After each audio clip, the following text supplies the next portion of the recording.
Jangan lupa subscribe YouTube channel Metro TV News dan pastikan untuk menyalakan lonceng notifikasinya. Kembalinya sejumlah mantan terpidana korupsi ke kancah politik nasional menjadi sorotan publik. Sebut saja elit Partai Demokrat Andi Malarangeng, ex-Bendahara Umum Demokrat Muhammad Nazarudin, hingga yang terbaru ex-Ketua Umum P3 Romah Hurmuzi atau Romi. Partai yang seharusnya diisi oleh orang-orang berintegritas justru kembali menampung mereka yang pernah terjerat korupsi.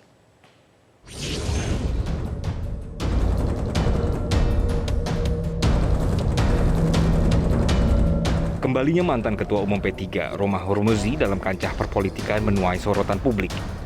Pria yang akrab disapa Romi itu terlihat dalam acara Harlah P3 di Yogyakarta Senin 31 Januari 2022 lalu. Romi, yang merupakan eks-koruptor kasus suap jual beli jabatan di Kementerian Agama dan sempat ditahan KPK itu, mendampingi Gubernur DKI Jakarta Anies Baswedan menaiki delman dan mengisi kegiatan politik di sana. Ketua DPP P3 Ahmad Baidowi menyatakan hingga kini Romi masih merupakan kader P3, namun tidak masuk dalam struktur kepengurusan partai. Meski telah terjerat kasus korupsi, Romi tidak bisa melepaskan diri dari P3 dan sudah selesai menjalani masa hukuman sehingga kini menjadi manusia yang bebas. Romi yang memiliki kemampuan politik masih dibutuhkan DPW P3 Yogyakarta, terutama dalam menganalisis perubahan dinamika sosial politik yang berkembang. Ahmad Baidowi pun menganggap hal biasa apabila politisi yang terjerat hukum kembali ke politik. Saya kira orang yang pernah dipenjara, yang pernah berproses secara hukum, kembali ke politik itu hal yang biasa dan banyak yang berhasil. Karena apa? Ya mereka jangan dikaitkan dengan kasus yang pernah menimpanya karena mereka itu sudah menjalani hukuman, sudah mendapatkan sanksi moral, sudah mendapatkan sanksi sosial, sudah juga mendapatkan sanksi hukuman. Jadi mereka kembali menjadi orang bebas, orang yang tidak bersalah. Sebelum Romi, ada mantan Menpora yang divonis 4 tahun penjara terjerat kasus korupsi Hambalang, Andi Malarangeng yang kembali ke partai politik usai bebas murni pada Juli 2017 lalu. Bahkan saat ini Andi dipercaya menjabat sebagai Sekretaris Majelis Tinggi Partai Demokrat, mendampingi sang Ketua Susilo Bambang Yudhoyono dan kerap muncul ke publik mewakili partainya. Selain itu, ada pula mantan Bendahara Umum Partai Demokrat Muhammad Nazarudin yang sebelumnya terlibat kasus suap pembangunan Wisma Atlet SEA Games di Palembang dan pencucian uang itu, memulai lagi karir politiknya dengan terlibat dalam Kongres Luar Biasa Demokrat di Sumatera Utara yang berupaya melengsarkan Ketua Umum Agus Harimurti Yudhoyono. Forum Masyarakat Peduli Parlemen Indonesia atau Formapi menilai, kembalinya mantan koruptor ke dunia politik akan menodai etika politik. Sangat menodai politik di Indonesia karena dari segi fatsun atau etika politik tentunya ini tidak pantas bahwa orang yang pernah koruptor akan kembali suatu saat ke dunia politik dan menjadi pejabat kembali. Nah, ini yang tidak elok di negeri manapun, bahkan ketika melakukan korupsi langsung mengundurkan diri dan tidak kembali ke dunia politik. Senada dengan itu, pengamat politik Universitas Al-Azhar Indonesia, Ujang Kamarudin menegaskan, di antara 273 juta jiwa rakyat Indonesia, masih banyak orang-orang berkemampuan dan berintegritas, namun tidak memiliki kesempatan untuk mengabdi di partai dan juga pemerintahan. Partai seharusnya mencari orang-orang yang bersih dan belum pernah terjerat kasus korupsi. Alasan bahwa mereka punya kemampuan, mereka punya intelektualitas adalah alasan pembenaran bahwa mereka sesungguhnya masih menerima para eks-koruptor itu. Ya, saya meyakini ya kalau partai politik berbuat seperti itu terus, mengakomodasi ya kepentingan dari para kadernya yang pernah korupsi, maka partai politik tidak akan pernah berubah, masih akan menjadi, mohon maaf, salah satu epicentrum korupsi di Republik ini. Tidak hanya itu, dengan kembalinya eks-koruptor di partai politik tetap akan berdampak pada elektabilitas partai, karena bagaimanapun mantan napi korupsi masih mendapatkan pandangan negatif dari masyarakat. Dari Jakarta, Putri Lukman, Metro TV. Pantaskah eks-koruptor diberikan panggung politik lagi? Apa dampak terhadap partai yang menampung para eks-koruptor? Saya akan membahasnya bersama dengan Ketua DPP P3 Ahmad Baidowi dan juga pengamat politik Ray Rangkuti. Selamat malam Mas Awi, Mas Ray. Selamat malam. Malam, Assalamualaikum Baik. Sylvia. Waalaikumsalam. Saya akan ke Mas Awi dulu. Mas Awi, jadi menurut P3 apakah pantas untuk menerima kembali ex-koruptor untuk berkiprah lagi di panggung politik? Ya, selama tidak ada larangan di undang-undang, kenapa tidak?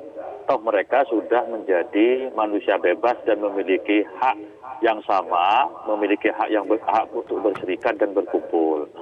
Dan adapun terkait dengan lain-lainnya, misalkan tadi disebutkan apakah pantas menjadi pejabat publik, itu kan nanti, kan belum tentu orang yang kembali ke politik itu mau menjadi pejabat publik.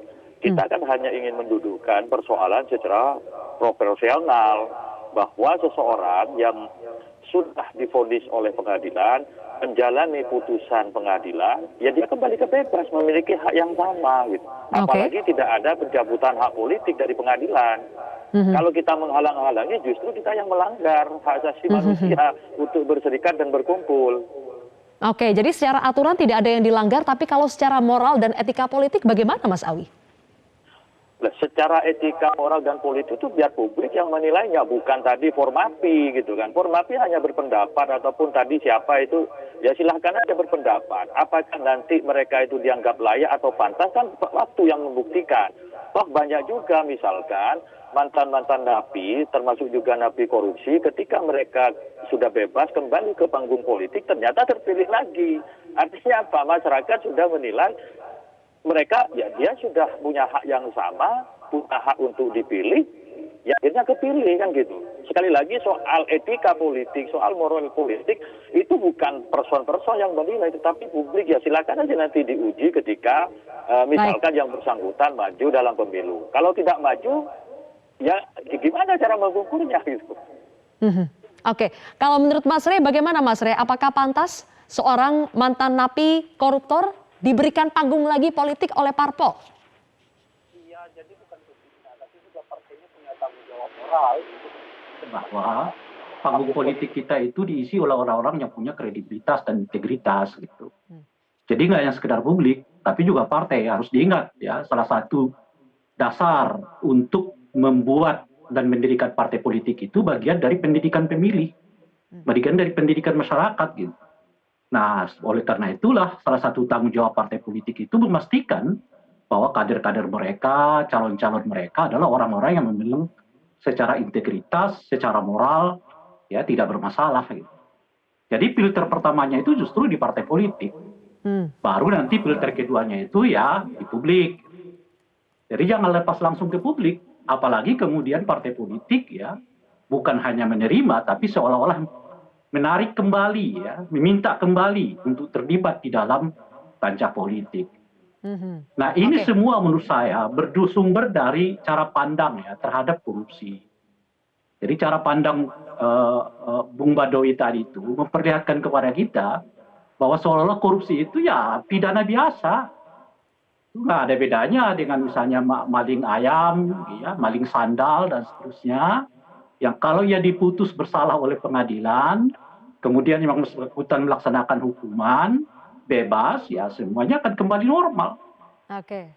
Nah, itu cara pandang yang seperti itu sebetulnya yang paling mendasar mengakibatkan kepada kita ada terus-menerus pemberlakuan justru bukannya sekedar biasa, tapi seperti istimewa kepada para mantan koruptor itu gitu. Oke, padahal filter pertamanya harusnya di partai politik ya. Karena tugas dari partai politik adalah memberikan pendidikan politik yang berintegritas dan kredibilitas. Bagaimana Mas Awi tanggapannya?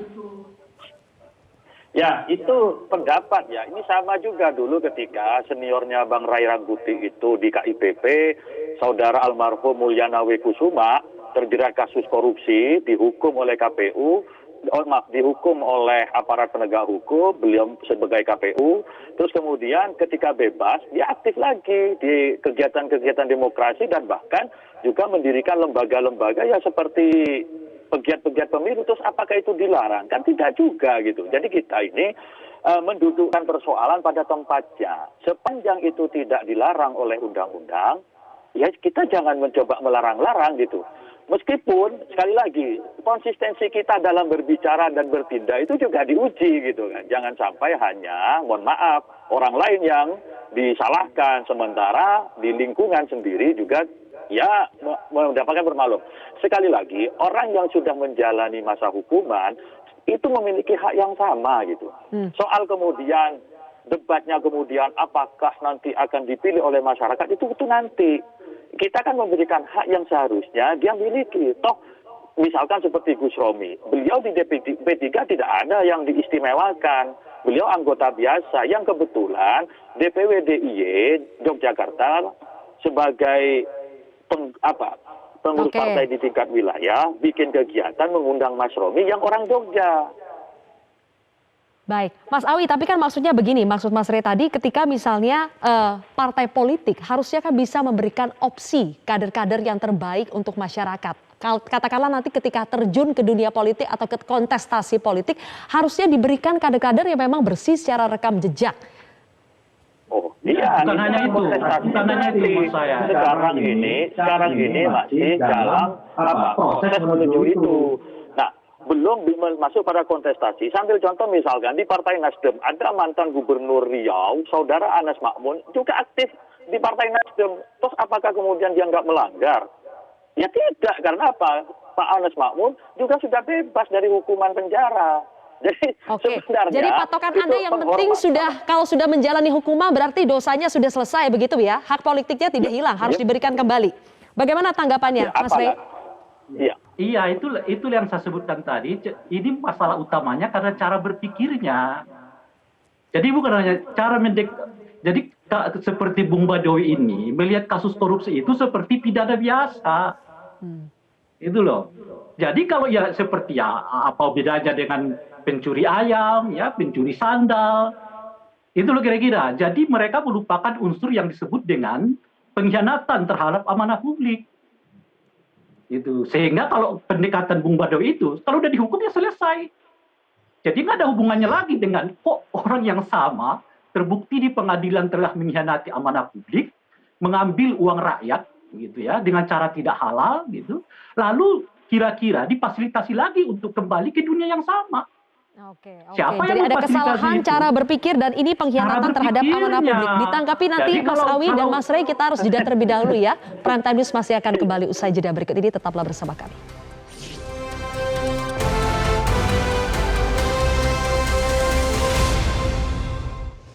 Kembali lagi bersama kami di Prime Time News, pemirsa, masih bersama dengan Ketua DPP P3 Ahmad Baidowi dan juga pengamat politik Rey Rangkuti. Saya kembali ke Mas Awi. Mas Awi, tadi Mas Rey mengatakan ketika korupsi dianggap ketika selesai menjalani masa hukuman berarti selesai juga dosa-dosanya, itu adalah cara berpikir yang salah dan ini adalah bentuk pengkhianatan terhadap amanah publik. Tanggapan Anda?